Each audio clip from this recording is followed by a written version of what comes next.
ರೀತಿಯಲ್ಲಿ ಇದು ಮಾಡ್ತಾ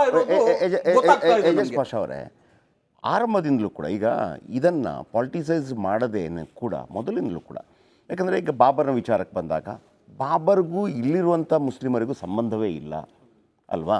ಬಾಬರ್ ನಂತರ ಆ ಸಂದರ್ಭದಲ್ಲಿ ಆ ರೀತಿ ಆಯಿತು ಅನ್ನುವಂಥದ್ದು ಇದನ್ನು ಮುಸ್ಲಿಮರಿಗೆ ಮನವರಿಕೆ ಮಾಡಿಕೊಟ್ಟಿದ್ದಿದ್ರೆ ನೋಡ್ರಪ್ಪ, ಇದು ಅಟ್ಯಾಕ್ ಆಗಿ ಹಿಂಗಾದ ಕಾರಣಕ್ಕಾಗಿ, ಯಾಕಂದರೆ ಒಬ್ಬ ಯಾವುದೇ ಹಿಂದೂ ಆಗಲಿ ಮತ್ತೊಬ್ಬನ ಒಂದು ಧಾರ್ಮಿಕ ಕ್ಷೇತ್ರದ ಮೇಲೆ ಅಟ್ಯಾಕ್ ಮಾಡೋದಕ್ಕೆ ಸಾಧ್ಯನೇ ಇಲ್ಲ ಅಲ್ವಾ. ಈಗ ನಮ್ಮಲ್ಲಿ ಎಷ್ಟು ಮಸೀದಿಗಳಿದೆ, ಎಷ್ಟು ಚರ್ಚ್ಗಳಿದೆ, ಯಾರಾದರೂ ಅದನ್ನು ಅಟ್ಯಾಕ್ ಮಾಡ್ಲಿಕ್ಕೆ ಹೋಗ್ತಾನೆ? ಆಯಾಯ ಕಾಲಕ್ಕೆ ನಡೆಯುವಂಥ ಒಂದು ಗಲಾಟೆಗಳ ಸಂದರ್ಭದಲ್ಲಿ ಏನೋ ಆಗಿರ್ಬೋದು, ಬಿಟ್ಟರೆ ಅಂಥದ್ದು ಆಗಿರೋದೇ ಇಲ್ಲ. ಇದು ನೋಡ್ರಪ್ಪ ಇದರ ಮೇಲೆ ಅಟ್ಯಾಕ್ ಆಗಿದೆ, ಹಾಗಾಗಿ ಅದು ಹಿಂದೂಗಳಿಗಿರುವಂಥದ್ದು ವಿಚಾರಕ್ಕೆ ಸಂಬಂಧಪಟ್ಟಾಗಿ ಒಂದು ಗಲಾಟೆ ಆಗ್ತಾ ಇದೆ, ಕೇಸ್ ಇದೆ. ಆಮೇಲೆ 1989ರಲ್ಲಿ ಅದನ್ನು ಓಪನ್ ಮಾಡಬೇಕು ಅಂತ ಹೇಳಲಾಯಿತು, ಶಿಲಾನ್ಯಾಸಕ್ಕೆ ಅವಕಾಶ ಮಾಡಿಕೊಡಲಾಯಿತು. ಮನವರಿಕೆ ಒಂದು ಮಾಡಿಕೊಟ್ಟಿದ್ದಿದ್ರೆ ಅಥವಾ ಮುಸ್ಲಿಮರು ಕೂಡ ಅದನ್ನು ಅರ್ಥ ಮಾಡ್ಕೊಂಡಿದ್ದರೆ ಅವತ್ತಿಂದ ಇವತ್ತಿನ ತನಕ ಯಾವುದೇ ಪಕ್ಷಗಳು ಕೂಡ ಇದಕ್ಕೆ ರಾಜಕೀಯವಾಗಿ ಲಾಭವನ್ನು ಪಡ್ಕೊಳ್ಳುವಂಥ ಸಾಧ್ಯತೆ ಇರಲಿಲ್ಲ. ಅಲ್ಲಿ ಒಂದು ಭವ್ಯವಾದ ರಾಮ ಮಂದಿರ ನಿರ್ಮಾಣವಾಗ್ತಾ ಇತ್ತು. ಏನು ಹೇಳ್ತೀರಿ? ಕರೆಕ್ಟ್ ಸರ್, ನೀವು ಹೇಳ್ದಂಗೆ ಸರ್ ಕೂಡ ಕುವೆಂಪು ಅವ್ರ ವಿಷಯ ಹೇಳಿದ್ರು. ಕುವೆಂಪು ಅವರು ಒಂದು ಮಾತು ಹೇಳ್ತಾರೆ ಸರ್, 100 ದೇವರನ್ನೆಲ್ಲ ನೂಕಾಚೆ ದೂರ, ಭಾರತಾಂಬೆಯ ದೇವಿ ಪೂಜಿಸುವ ಭಾರ ಅಂತ. ನೀವು ಹೇಳ್ದಂಗೆ ಇಡೀ ಭಾರತವನ್ನು ನಾವು ಒಗ್ಗೂಡಿದ್ದೆ, ಆದರೆ ಇದು ನೀವು ಹೇಳ್ದಂಗೆ ಮಾತುಕತೆಯಲ್ಲಿ ಮನವರಿಕೆ ಮಾಡಿ ಒಳ್ಳೆಯ ಅವ್ರಿಗೆ ಜ್ಞಾನವನ್ನು ಈ ರೀತಿ ಇದೆ ಅನ್ನೋದು ಹೇಳಿದಿದ್ರೆ ಖಂಡಿತವಾಗ್ಲೂ ಇದು ಸಾಧ್ಯ ಆಗ್ತಿತ್ತು. ಇಲ್ಲಿ ಏನಾಗ್ತಿದೆ ಅಂತಂದರೆ, ಧರ್ಮದ ವಿಷಯ ಬಂದಾಗ ತನ್ನನ್ನು ತಾನು ಮನುಷ್ಯತ್ವ ಮಾನವೀಯತೆ ಮರೀತಾ ಇರುವಂಥ ಮನುಷ್ಯರುಗಳನ್ನ ನಾವು ನೋಡ್ತಾ ಇದ್ದೀವಿ. ಇಲ್ಲೇ ನಮಗೆ ಧರ್ಮ ಊಟ ಹಾಕಲ್ಲ, ನಾವು ಕೆಲಸಕ್ಕೆ ಮಾಡಿ ಕೂಲಿ ಮಾಡಿದ್ರೇ ಊಟ ಹಾಕುವಂಥದ್ದು.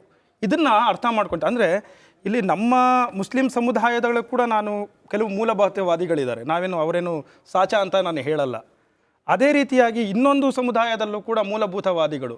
ಸೊ ಇವರ ಒಂದು ಡಾಂಬಿಕತನದ ಭಕ್ತಿಗಳಿಗೆ ಬಲಿಯಾಗ್ತಾ ಇರೋದು ಮಾತ್ರ ಅಮಾಯಕರು. ಬಟ್ ರಾಮ ಭಕ್ತಿ, ರಾಷ್ಟ್ರಭಕ್ತಿ, ರಾಮನ ಹೆಸರಲ್ಲಿ ಇಡೀ ದೇಶ ಒಂದಾಗ್ತಿದೆ, ಈ ರೀತಿ ವಾದವು ಕೇಳೋಕೆ ನಾವು ಚಿಕ್ಕ ಹುಡುಗರು ಇದ್ದಾಗ ರಾಮ ಅಂತ ಅಂದ್ರೆ ತಂದೆಯ ಮಾತಿಗೆ ಅಷ್ಟು ಗೌರವ ಕೊಟ್ಟು ಕಾಡಿಗೆ ಹೋದವನು, ಆ ಥರ ರಾಮನ ನಾವು ನೋಡಿದವರು. ಪುರಂದರದಾಸರು ಹೇಳ್ತಾರಲ್ಲ, ರಾಮ ಪರಿಪಾಲಕ, ಪಿತೃವಾಕ್ಯ ಪರಿಪಾಲಕ.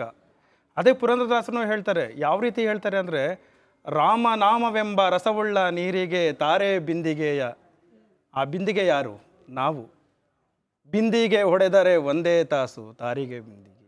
ನಮ್ಮ ದೇಹವನ್ನು ಬಿಂದಿಗೆಗೆ ಹೋಲಿಸಿ ಹೇಳ್ತಾರಲ್ಲ, ಆ ಭಕ್ತಿಯನ್ನು ನಮ್ಮ ಮನಸ್ಸಲ್ಲಿ ಇಟ್ಕೋಬೇಕೇ ಹೊರತು ಅದು ಡಾಂಬಿಕತನವಾಗಿ ಬಹಿರಂಗವಾಗಿ ಇನ್ನೊಂದು ಧರ್ಮವನ್ನು ಅವಹೇಳನವಾಗಿ ಇನ್ನೊಬ್ಬರನ್ನ ಕ್ರೌರ್ಯದ ರೀತಿಯಲ್ಲಿ ಪ್ರಚೋದನೆಗಾಗಿ ಬಳಸುವಂಥದ್ದಲ್ಲ.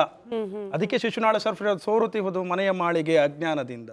ಈ ಅಜ್ಞಾನವನ್ನು ಜ್ಞಾನವನ್ನಾಗಿ ಪರಿವರ್ತಿಸುವಂಥ ಶಿಕ್ಷಣವನ್ನು ಕೊಟ್ಟರೆ ಸಾಕು ನಮಗೆ. ಈ ಮಂದಿರ ಮಸೀದಿ ಇವನ್ನೆಲ್ಲ ಅದಕ್ಕೆ ಅಲ್ವಾ ಅವರು ಕುವೆಂಪು ಅವರು ಬಹಳ ಈ ಮಂದಿರ ಮಸೀದಿಗಳನ್ನೆಲ್ಲ ಬಿಟ್ಟು ಹೊರಬನ್ನಿ ಮಂದಿರ ನಿರ್ಮಾಣವಾದ ನಂತರ ಕೂಡ ಇದನ್ನು ಬಹಳ ಎಲ್ಲರೂ ಒಕ್ಕೊರಲಿಂದ ಆ ಕಾರ್ಯಕ್ರಮದಲ್ಲಿ ಭಾಗಿಯಾಗುವ ಹಾಗೆ ಕಾರ್ಯಕ್ರಮ ಮಾಡ್ಬೋದಾಗಿತ್ತು ನಿಮ್ಮ ಪ್ರಕಾರ? ಖಂಡಿತ ಮಾಡ್ಬೋದಾಗಿತ್ತು. ಹೇಗೆ ಅನ್ನೋದಾದರೆ ಎಲ್ಲ ಸಮುದಾಯದವ್ರನ್ನ ಒಟ್ಟಾಗೆ ಕರೆದು ಆಗಿದ್ದಾಗೋಯ್ತು, ಏನೂ ಮಾಡೋಕ್ಕಾಗಲ್ಲ. ಇನ್ನು ಮುಂದೆ ನಾವು ಏನು ಮಾಡ್ಬೋದಾಗಿತ್ತು, ಒಬ್ಬ ನಾಯಕರನ್ನ ಕರೆದು. ಯಾಕಂದರೆ ನಮ್ಮ ಜನಗಳು ಜಾಸ್ತಿ ನಾಯಕರನ್ನ ಹಿಂಬಾಲಿಸೋರೇ ಜಾಸ್ತಿ, ಅವ್ರ ಸ್ವಂತ ಬುದ್ಧಿ ಇಲ್ಲ. ಸೊ ಒಬ್ಬ ನಾಯಕನ ಏನಾದರೂ ಮಾಡಿದ್ರೆ ಅವನ ಹಿಂಬಾಲಿಸುವಂಥವ್ರು ಅಂದರೆ ಭವಿಷ್ಯ ನನ್ನಲ್ಲಿ ಕಾಡ್ತಾ ಇರುವಂಥ ಪ್ರಶ್ನೆ ನಾನು ನೇರವಾಗಿ ಹೇಳೋದಾದರೆ, ಇವತ್ತಿನ ನಮ್ಮ ಸ್ವಲ್ಪ ಮುಸ್ಲಿಂ ಸಮುದಾಯದಗಳ ಉಲೇಮಗಳ ಪ್ರಭಾವದಿಂದ ನಮ್ಮ ಸೂಫಿ ಸಿಸ್ಟಮ್ ಹಾಳಾಗಿ ಹೋಗ್ತಾ ಇದೆ. ನೀವು ದರ್ಗಾ ಸಿಸ್ಟಮ್ ತಗೊಂಡ್ರೆ ಹೀಗಿರಲಿಲ್ಲ. ಸೊ ಇದೆಲ್ಲ ಇಂಥವೆಲ್ಲ ಸ್ವಲ್ಪ ದೂರ ಆಗ್ತಿದ್ರೆ ನಿಜವಾಗ್ಲೂ ನಮ್ಮ ಸಂಸ್ಕೃತಿ ಹೇಗಿತ್ತು, ನಮ್ಮ ಕಲ್ಚರ್ ಹೇಗಿತ್ತು. ನಾವೆಲ್ಲ ಬಹಳ ಸಣ್ಣವರಿದ್ದಾಗ ನಾವು ರಾಮನವಮಿ ಬಂತಂದರೆ ನಮ್ಮ ಊರಿನ ದೇವಸ್ಥಾನದಲ್ಲಿ ಪಾನ್ಕ ಕುಡಿದು ಕೋಸಂಬರಿ ತಿಂದು ಬಹಳ ವಿಜೃಂಭಿಸ್ತಾ ಇದ್ವಿ. ಸಂಕ್ರಾಂತಿ ಹಬ್ಬ ಬಂತು ಅಂತ ಅಂದರೆ ಹಸುಗಳನ್ನ ಹಿಡ್ಕೊಂಡೋಗಿ ಕಿಚನ್ನ ಹಾಕಿ ಹಾಯಿಸ್ತಾ ಇದ್ವಿ.